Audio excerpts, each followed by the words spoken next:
In this video, I'll demonstrate how to use JUMP to calculate a hypothesis test for two means from independent samples. I'll be using the method of payment example where we're trying to see if customers paying with cash tend to spend a different amount from customers paying with credit. So the data needs to be set up in a similar fashion to how it was when you were doing a confidence interval for two means.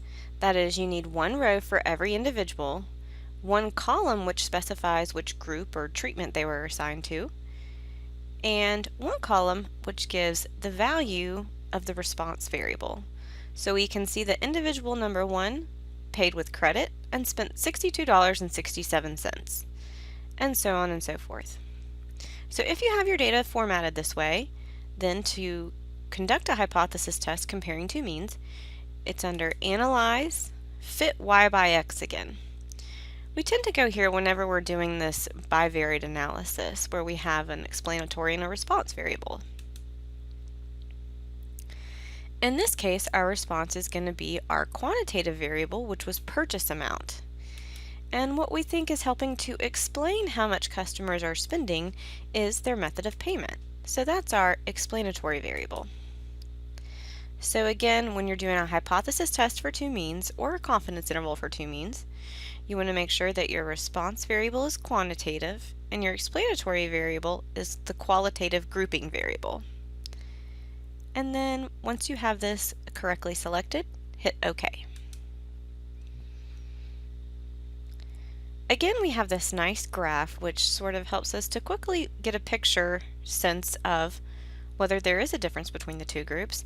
So here we can see clearly that the credit customers are tending to spend a lot more than are the cash customers. And to see if this difference is statistically significant, we're going to go to the same place we did for the confidence interval, which is click the red triangle next to one-way analysis and come down to t-test.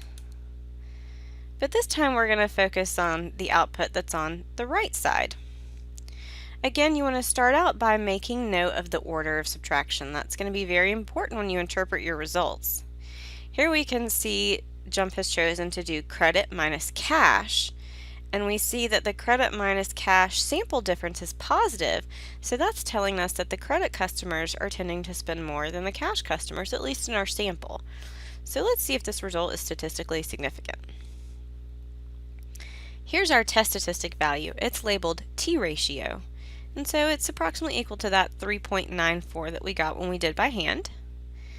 Our degrees of freedom here again are going to be these decimal degrees of freedom because they're being calculated with a formula, which is degrees of freedom are 36.29972 in this case. And then, like your one sample mean t-test, you don't specify the alternative hypothesis, so you're given three different p-values and you have to know which one to select. The one next to the absolute value would represent having a two-tailed alternative. In this case, you're looking at either greater than the positive or less than the negative.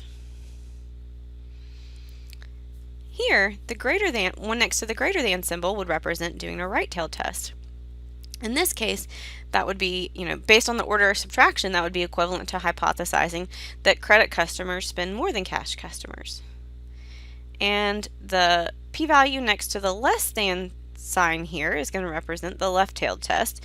In this case, that would represent the hypothesis that credit customers tend to spend less than cash customers.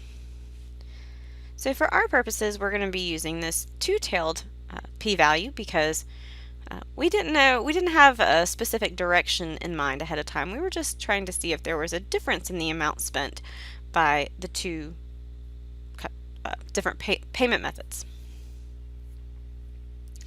Alright, this is how you can use JUMP to conduct a hypothesis test to compare two means.